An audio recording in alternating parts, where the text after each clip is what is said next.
लोहे की जंजीर होती है उससे बांध के रखा जाता था जिससे कि ये खेलने न जाए, नीचे न जाए। मेरे पैर छिल जाते थे। मैं बेटी कर दी ना, जाके कोठे में बिठा दे, कमाई उसकी आएगी, अच्छा खासा पढ़ लेगी, तेरे को भी पाल लेगी। और जब ये कानों में शब्द गूंजे ना तो ऐसा लगा ये बाप है। मम्मी जब जॉब करके आती थी तो उनको सारी चीजें बता देना मेरे खिलाफ, और मम्मी ना आओ देखती थी ना ताओ मारना स्टार्ट कर देती थी। हाथ में कुछ भी आए कोई लेना देना नहीं उन्हें। खून निकल रहा है, कुछ भी हो रहा है, कोई लेना देना नहीं। कहाँ लग रही है लड़की के। 10 अप्रैल को फांसी लगा ली थी। पंखे पर लटक के मैंने अपने आप को फांसी लगा ली थी और मेरे को कोई वो नहीं था कि मैं बच जाऊं। शुरुआत आपने की थी, खत्म अब मैं कर रही हूँ।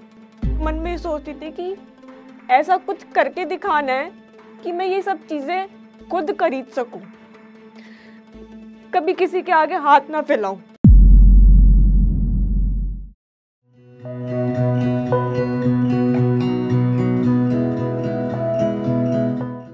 जिसके सगे बाप ने उसको और उसकी माँ को अस्पताल में छोड़ दिया हो। क्यों? क्योंकि उसे बेटा चाहिए था। बड़ी हुई तो माँ ने कॉलगल बोल बोल कर जिंदगी नर्क से भी बदतर कर दी। 21 साल की उम्र तक 7 बार खुद को अपने आप को मारने की कोशिश की, इसलिए कि शायद जिंदगी से बेहतर मौत हो। 14 साल में तो राम जी का वनवास कट गया था, मगर ये वनवास मैंने 21 साल तक झेला है। नमस्कार, मेरा नाम आस्था जैन है। वैसे नाम में कुछ नहीं रखा, यहाँ जूली, शबनम या कोई भी और नाम हो सकता था। सबसे ज़रूरी है और एक कॉमन चीज़ है औरत होना, मतलब देश की आधी आबादी होना। आज जोश टॉक आशा के इस मंच पर अपनी कहानी सुनाने आई हूँ मैं। तो मेरी कहानी बहुत ही शायद हर घर में कॉमन हो, मगर लोगों तक पहुँच ही ना पाई हो। बहुत मिडिल क्लास फैमिली से बिलोंग करती हूँ। मेरे फादर ने जब मैं छोटी थी, मतलब जब मैं पैदा हुई थी सन 2000 में, मुझे छोड़ दिया था मेरी मम्मी को और मेरे को अस्पताल में, क्योंकि उन्हें बेटी नहीं चाहिए थी। मेरे फादर को, मेरी ग्रैंड मदर को, मेरे दादाजी को, किसी को भी बेटी नहीं चाहिए थी, बेटा चाहिए था। उनका ये कहना था कि वो हमारा वंश बढ़ाएगा। बेटी क्या है, बेटी तो बोझ है, पराया धन है, इसको पे बल्कि हमारी इन्वेस्टमेंट ज़्यादा लगेगी, दहेज देना पड़ेगा। बेटा होगा तो दहेज आएगा, वो चीज़ें लेकर आएगा, लक्ष्मी लेकर आएगा। बेटी सिर्फ लक्ष्मी लेके जाती है। तो मेरी लाइफ बहुत ऐसी थी कि पता ही नहीं था जब पैदा हुई कि बाप ने सिर्फ इस वजह से छोड़ दिया क्योंकि बेटी थी। और शायद मुझे ये नहीं पता था कि बेटी होना इतना बड़ा गुनाह हो जाएगा मेरे लिए। फिर धीरे धीरे जब बड़ी हुई, पता चला इन सब चीज़ों के बारे में, तो बहुत दुख हुआ कि बेटी होना इतना बड़ा अभिशाप बन गया था मेरी ज़िंदगी में कि मुझे ये चीज़ें 21 साल तक झेलनी पड़ी।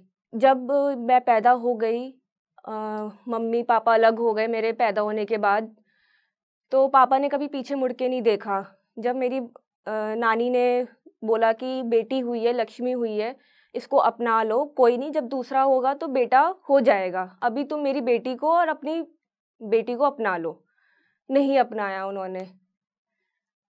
केसेस लॉन्च होने लग गए, वुमेन सेल में केस फाइल किया। फिर मम्मी को बहुत मार पीट के निकाला गया था। उनको दहेज ज़्यादा चाहिए था, मेरे दादा को, मेरी दादी को, मेरे पापा को, क्योंकि मेरी मम्मी बहुत अच्छी फैमिली से बिलोंग करती है, बहुत रिच फैमिली से बिलोंग करती है। मम्मी की और पापा की लव कम अरेंज मैरिज थी। पापा और दादी को इतना लालच था। सन 1999 में मेरी मम्मी की शादी हुई थी पापा से, और उस टाइम मारुति 800 की बहुत बड़ी वैल्यू थी अपने आप में। वो चीज़, सब चीज़ें दी गई थी जो कि पापा ने और दादी ने डिमांड की थी। दहेज में सब कुछ मिला था। फिर भी मम्मी को हर बारी दहेज के ऊपर मारना। इनफैक्ट जब मैं मम्मी के पेट में थी तो मम्मी को करंट तक दिए गए थे जिससे कि मैं मर जाऊं, बच्चा ना हो। और जब मैं पैदा हो गई उसके बाद थोड़े टाइम तक मेरी नाना नानी ने बहुत मिन्नतें करके घर को बसाया। जब मैं बहुत छोटी थी, मंथ्स की थी शायद, इतना नहीं याद, बट मम्मी जब बताती है तो बहुत रोना आता है। मेरी दादी ने मेरे को बहुत मारने की कोशिश की, ठंडे पानी में मुंह धकेल दिया और बहुत छोटेपन में वॉश बेसिन में उल्टा लटका दिया। तो हर एक चीज़ करी गई मेरे को मारने के लिए, बट नहीं मरी। कहते हैं ना, जिसको आना होता है वो आता ही है।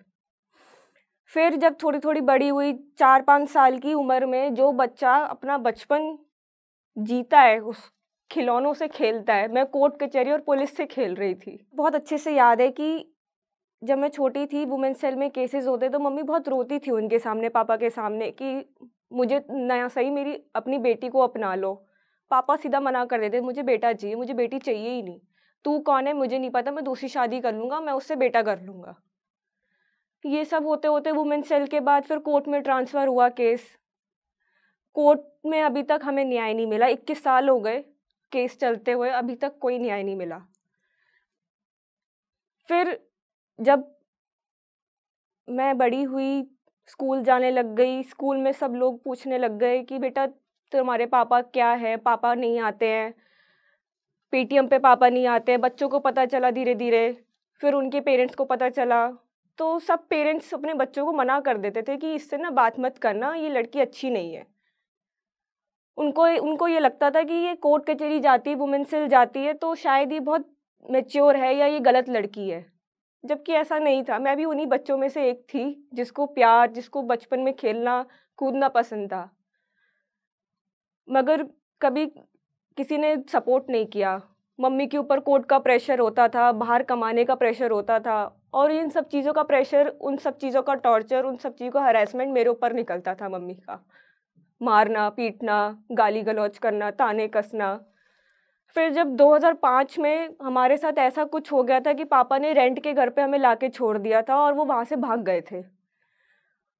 और हमारे पास ना रेंट भरने के पैसे होते थे, क्योंकि मम्मी इतना जॉब कमाती नहीं थी, बिल्कुल भी नहीं कमाती थी। तब वो बहुत, उस टाइम मैं बहुत छोटी थी, तो मम्मी ने कमाना स्टार्ट नहीं किया था। तो हमें मजबूरन नानी के घर, हमें वहाँ पे शिफ्ट होना पड़ा। वहाँ पे भी पहले बहुत कलेश हुए कि नहीं रखेंगे हम, फिर जैसे-तैसे नाना-नानी को मनाया, तो मम्मी और मैं वहाँ पे शिफ्ट हुए। वहाँ पे हम करीबन 10-15 साल रहे हैं। फिर जब नानी के घर में शिफ्ट हुए, तो वहाँ पे सिर्फ़ एक नानी थी जो मुझे बहुत प्यार करती थी, बाकी कोई भी नहीं करता था। नाना भी ये बोलते थे, "ये गंदा खून है, ये नल गंदी नाली का कीड़ा है, इसको अपने बाप के पास भेज, मैं तेरी दूसरी शादी करा दूँगा, ये लड़की तेरे लिए अच्छी नहीं है।" मतलब किसी ने कभी सपोर्ट नहीं किया मुझे। बहुत छोटेपन में चीज़ें मैंने, ऐसी चीज़ें देखी जो नहीं देखनी चाहिए थी, शायद ही एक छोटे बच्चे को, और शायद आज भी वो लोग कहते हैं, खुद वुमेन्स सेल के स्टाफ कहते हैं, कोर्ट भी कहती है कि बच्चों को लेके मत आओ। मगर मैं बहुत छोटेपन से पुलिस कोर्ट कचहरी देखने लग गई थी, क्योंकि पापा ना बहुत हैरेस करते थे, गुंडे भेज दिया करते थे मम्मी के पीछे, और अ, मतलब बहुत गंदी-गंदी चीज़ें करती थी, जिसको हमें बार-बार एफआईआर लॉन्च करवानी पड़ती थी, क्योंकि कोर्ट में केसेस चलते थे, तो हमें ये चीज़ प्रूफ करने में प्रॉब्लम होती थी कि पापा कैसे हैरेस करते हैं। फिर इन सब चीज़ों को देखते-देखते मैं बड़ी हुई। मम्मी ने बहुत ऐसी-ऐसी चीज़ें भी करी मेरे साथ जो नहीं करनी चाहिए एक माँ को, मगर वो उनका सोसाइटल एक प्रेशर कह लो, सोसाइटी ने कभी साथ नहीं दिया, माँ-बाप ने उनके कभी साथ नहीं दिया। तो मेरे को मारना-पीटना स्टार्ट कर देते थे। मैं जब नानी के घर रहना स्टार्ट किया, तो बड़ी मामी मेरी मम्मी के बहुत कान भरती थी, बहुत ज़्यादा कान भरती थी। जो गलतियाँ मैंने नहीं करी, वो गलतियाँ मेरे पे थोप देती थी, और मम्मी जब जॉब करके आती थी, तो उनको सारी चीज़ें बता देना मेरे खिलाफ, और मम्मी ना आँव देखती थी ना ताऊ, मारना स्टार्ट कर देती थी। हाथ में कुछ भी आए, कोई लेना-देना नहीं उन्हें। खून निकल रहा है, कुछ भी हो रहा है, कोई लेना-देना नहीं, कहाँ लग रही है लड़की के, उनको कोई लेना-देना नहीं होता था उससे। मैं बोलती रह जाती थी कि मम्मी मैंने नहीं किया, आप एक बार सुन लो।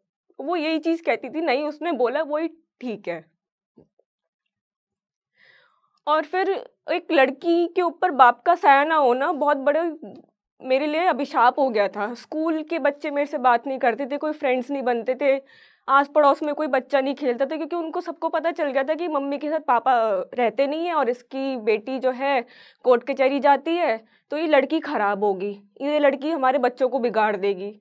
मेरा बचपन बहुत सूना गया, सिर्फ़ कोर्ट कचहरी और ये दस्तावेज़ों से खेलने में ही चला गया सारा। फिर धीरे-धीरे ऐसी लाइफ़ बीती, जहाँ मैंने ऐसी-ऐसी चीज़ें देखी कि लोग ऐसे-ऐसे भी होते हैं, जो मैंने कभी ज़िंदगी में नहीं सोचा था। मैं जब बाहर स्कूल जाती थी, तो कोई जैसे लड़की है या कोई जा रही है, लड़के छेड़ते थे या आदमी छेड़ते थे, मैं मम्मी को भी नहीं बता पाती थी क्योंकि मुझे पता है कि मम्मी नहीं सुनेंगी, वो मेरे को ही गलत ठहराएंगी। मम्मी से कभी मैंने अपनी दिल की बात कभी नहीं बोली, आज तक का टाइम है। आज भी अगर कभी बात होती है तो मैंने आज तक मम्मी से कभी बात नहीं करी अपनी दिल की, और आज मैं किसी से भी अपनी दिल की बात नहीं बोल पाती क्योंकि वो बचपन, वो टाइम, जिस टाइम मुझे अपनी माँ की बहुत ज़रूरत थी या अपनेपनों की बहुत ज़रूरत थी, कभी नहीं मिला मुझे। मैंने फिर सुसाइड अटेम्प्ट्स भी बहुत करे। मैंने इतने मतलब अपनी लाइफ में 7 सुसाइड अटेम्प्ट्स करे हैं, और मेरा शायद पहला सुसाइड अटेम्प्ट था 5th क्लास में। मैं इतनी पागल हो गई थी क्योंकि लोग मेरे से बात नहीं करते थे, मेरे से खेलते नहीं थे। मामियाँ यहाँ अलग मेरे कान, मम्मी के कान भरती थी जिस वजह से मैं पिटती थी मम्मी से। बाहर वाले बिल्कुल ही अलग थे, बेटा बेटा करके उनके मतलब ही कुछ और होते थे। तो सुसाइड अटेम्प्ट्स मैंने करे, मगर बार बार एक चीज़ आ जाती थी कि मैं ही क्यों मरूं, मैं क्यों मरूं, ऐसा क्या किया है मैंने जो मुझे मरना पड़े। मैं तो गलत नहीं हूँ ना, बाप गलत था, समाज गलत है, तो मैं क्यों अपने आप को मारूं। हमेशा पीछे हो जाती थी मैं, और डर भी लगता था कि अगर मर गई या नहीं मरी तो मम्मी क्या करेंगे। और शायद ही ये 6 सुसाइड अटेम्प्ट्स मेरी मम्मी को भी नहीं पता, ना घर वालों को पता कि मैंने करे हैं। मैंने अपने हाथ तक काटे, अपने आप को गला भी घोटा, मगर कभी हिम्मत नहीं, इतनी नहीं जुटा पाई कि बिल्कुल ही मर मर जाऊं। ऐसे ऐसे लाइफ बीती, बहुत गंदी गंदी चीज़ें भी देखी अपनी ज़िंदगी में। मतलब ये तक देखा कि जंजीर से भी बांध के रखा जाता था मेरे को, जिस लोहे की जंजीर होती है उससे बांध के रखा जाता था जिससे कि ये खेलने ना जाए, नीचे ना जाए। मेरे पैर छिल जाते थे, मैं बहुत रोती थी कि मम्मी मेरे को खोल दो, मुझे खेलने जाना है। मम्मी नहीं खोलती थी, लोहे की जंजीर से बांध के रखती थी। मैंने कभी शादी अटेंड नहीं करी किसी की भी, कभी किसी के बर्थडे पार्टीज अटेंड नहीं करे क्योंकि लोग बुलाते नहीं थे, ये सोच के कि ये लड़की खराब है, इसके माँ बाप इसके साथ नहीं है, इसका बाप इसके साथ थी तो ये लड़की खराब है। लोग मुझे अब मतलब मम्मी को ये बोलते थे कि ये तेरी लाइफ में पनौती है। मम्मी को भी बहुत भरा गया ये सब चीज़ों में कि जब से ये तेरी बेटी आई है, की बेटी आई है, कभी मेरे को मम्मी की बेटी नहीं बोला गया, हमेशा मुझे की बेटी बोला गया कि ये तेरे लिए अभिशाप है, तू इसको छोड़ दे, तेरी दूसरी शादी हो जाएगी, तू बहुत अच्छी है। मगर मम्मी ने दूसरी शादी नहीं करी, मेरे को पाला, मुझे पढ़ाया। मगर जो मम्मी का वो वाला फेस है जो मैंने झेला, वो शायद ही कोई बेटी अगर झेलती तो नहीं बच पाती। मैंने कोर्ट में जब होश संभालने स्टार्ट करे, पापा की दलीलें सुननी स्टार्ट करी, मुझे एक अच्छा सा एक मोमेंट याद है। मम्मी ने मेंटेनेंस का केस डाला हुआ है पापा पे, तो मम्मी ने ये बोला कि तुम्हारी ही बेटी को पालने के लिए मैं पैसे मांग रही हूँ, पैसे दे दो। पापा की ये वर्डिंग्स थे, बेटी कर दी ना, जाके कोठे में बिठा दे, कमाई उसकी आएगी, अच्छा खासा पढ़ लेगी, तेरे को भी पाल लेगी। और जब ये कानों में शब्द गूंजे ना तो ऐसा लगा ये बाप है। ऐसे बाप होने से तो अच्छा यार जिंदगी में बाप को बेटी क्या बेटा भी ना हो। मैंने ऐसी ऐसी चीजें देखी जो शायद मैं बयां भी नहीं कर सकती, ना मैं बोलना चाहूंगी। जब मैं बाहर जाती थी, टीनेज मैंने क्रॉस कर ली, लोगों की निगाहें मेरे पे रहती थी। सबको पता था कि इसके पास बाप तो है नहीं, माँ भी इसके ऊपर ज़्यादा टाइम नहीं देती। माँ को कुछ हम बोलेंगे गलत तो ये यही पिटेगी, इसके ऊपर कोई विश्वास करता नहीं है। कि मैं जो बोलती थी मम्मी कभी विश्वास नहीं करती थी उस चीज़ का। मम्मी हमेशा मुझे ही गलत समझती थी। खिलौने आते थे या मम्मी लाती थी या कोई गिफ्ट देता था तो मैं उनसे भी नहीं खेल पाती थी। मम्मी सब बंद करके रख देती थी। मम्मी की अटैचमेंट ज़्यादा बड़े मामा की बेटी से था, बड़ी बेटी से। वो उनको उसको खेलना, उसके साथ मूवीज़ देखने जाना, तो ये सब चीज़ें मुझे बहुत हर्ट करती थी। मम्मी के साथ मेरा कभी मदर लव बॉन्ड नहीं रहा, आज तक नहीं है। और उस वजह से ये है कि आज तक मतलब मैं अपनी मम्मी से कोई भी दिल की बात नहीं बोल पाती हूँ, ना बोली ज़िंदगी में।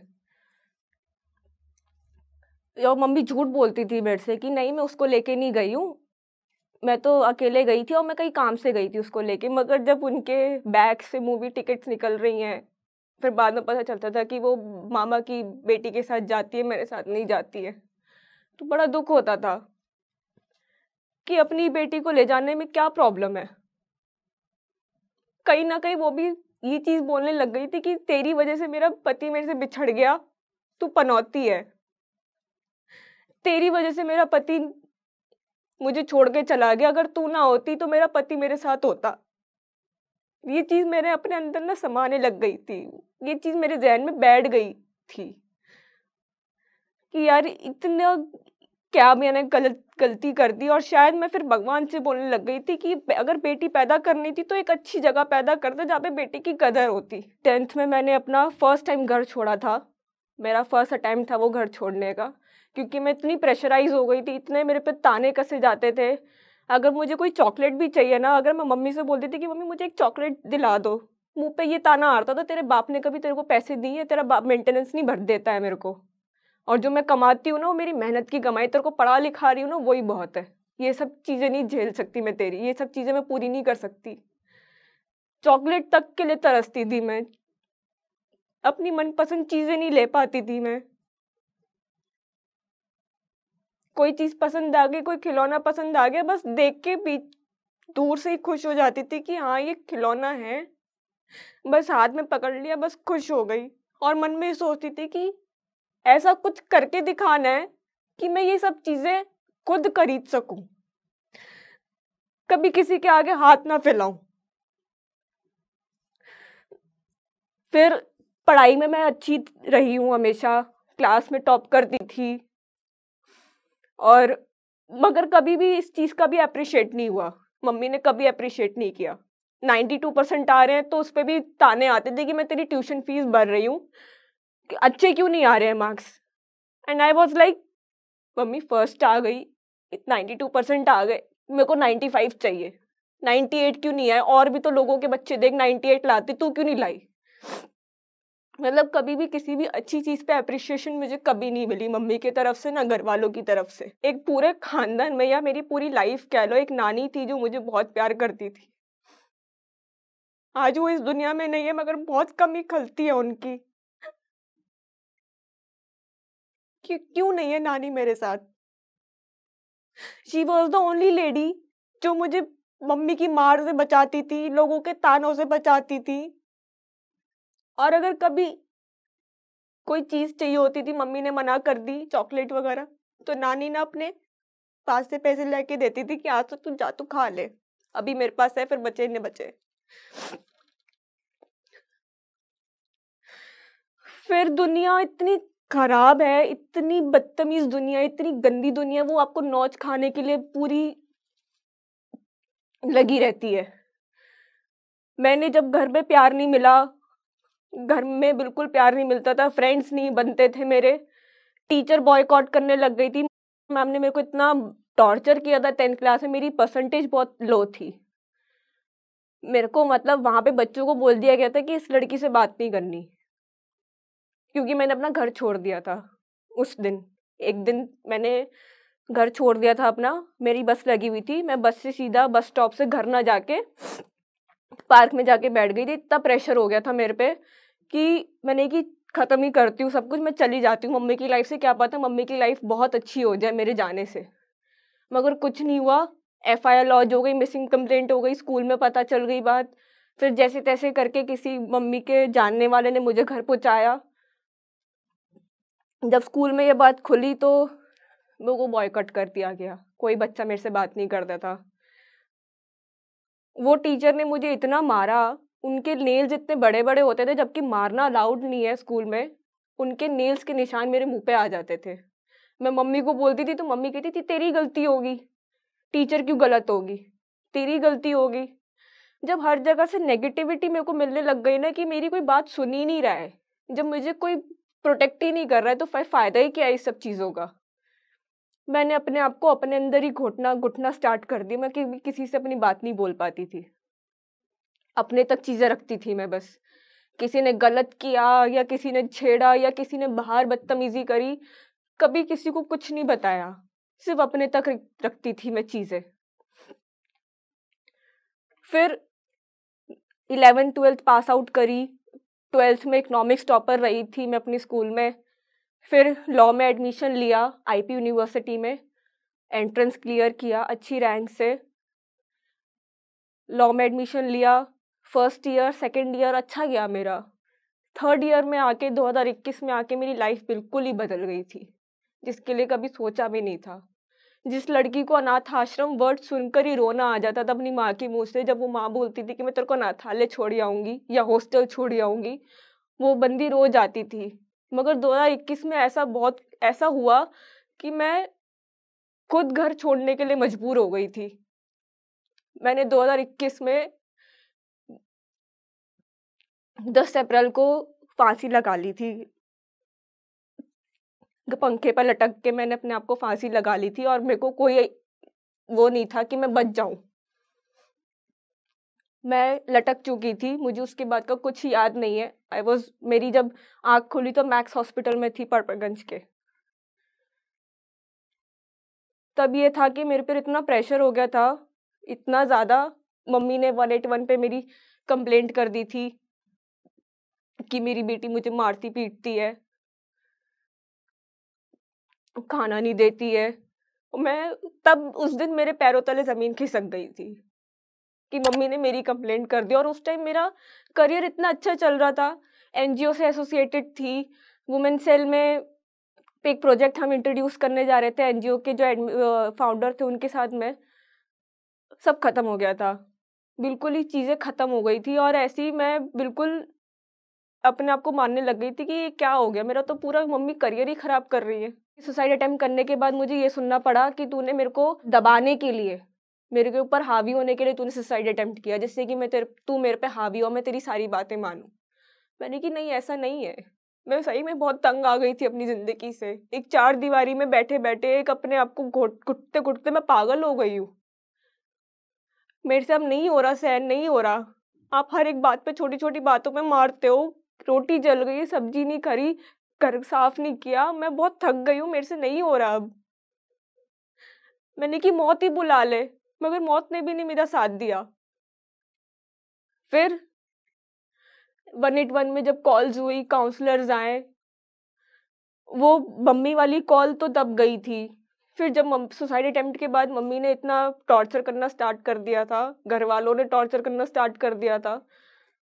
घर वालों ने बोल दिया कि पढ़ाई छुड़वा देंगे तेरी, तेरी शादी करवा देंगे, हमें नहीं पढ़वाना, जितनी पढ़नी थी पढ़ ली। मेरे अंदर डर बैठ गया था कि पढ़ाई छूट जाएगी तो मैं क्या करूंगी। 21 साल ऐसे कटे मेरे, जैसे कि पता नहीं एक काला पानी की सजा काट रही हूं मैं बेटी होने की। कि बेटी पैदा हो गई, भगवान ने सारे जितने भी पाप थे मेरी जिंदगी में लिख दिए।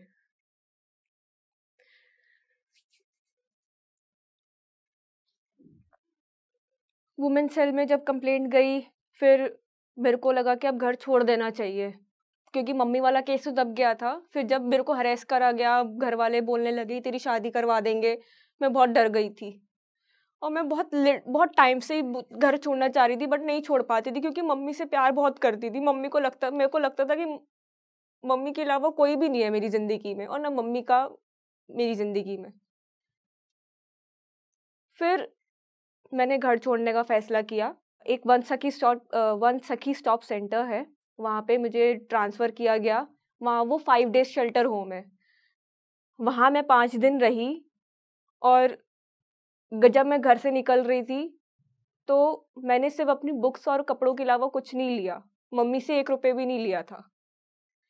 जब घर छोड़ रही थी तो मम्मी पीछे-पीछे आई ज़रूर थी भागते हुए, बट मैंने पीछे मुड़ के नहीं देखा। बस एक ही चीज़ बोली, शुरुआत आपने की थी, खत्म अब मैं कर रही हूँ। मैंने बिना पीछे मुड़े घर छोड़ दिया था, सिर्फ अपनी बुक्स और अपने थोड़े बहुत कपड़े लेकर। फिर मैं वंशकी स्टॉप सेंटर रही 5 दिन। और उस टाइम मेरी किस्मत कह लो, लक कह लो, कुछ भी कह लो, थर्ड ईयर का मेरा 5th सेमेस्टर का रिजल्ट आ गया था। एंड मैंने 75% अचीव किए थे, फर्स्ट डिवीजन से पास हुई थी। वहाँ की जो हेड थी उनको बताया कि मैम मेरा रिजल्ट आ गया और ये फर्स्ट डिवीजन आई है मेरी। तो दीपा मैम ने मेरे को बोला कि बेटा आज तक तुम नारी निकेतन या रैन बसेरे वाला मटेरियल नहीं हो, अगर तुम वहाँ गई तो फिर तुम 8वां सुसाइड अटेम्प्ट करके बिल्कुल ही मर जाओगी। जब मुझे मैम ने बताया कि पढ़ाई लिखाई खाना पीना सब वही लोग कराते हैं और ये वो पूरा गर्ल्स का ही आश्रम है, तो और डर बढ़ गया था मेरा कि यार ऐसा कौन सा आश्रम है दिल्ली में या इंडिया में जो फ्री ऑफ कॉस्ट सब चीजें करती है। मेरे माइंड में बहुत नेगेटिव थॉट्स आने लग गए कि यार प्रोस्टिट्यूशन तो नहीं होगा, मेरे साथ गलत तो नहीं होगा, वैसी जिंदगी में बहुत धक्के खा के गिर गिर के उठ उठ के अपनी जिंदगी संभाली है, अब और नहीं।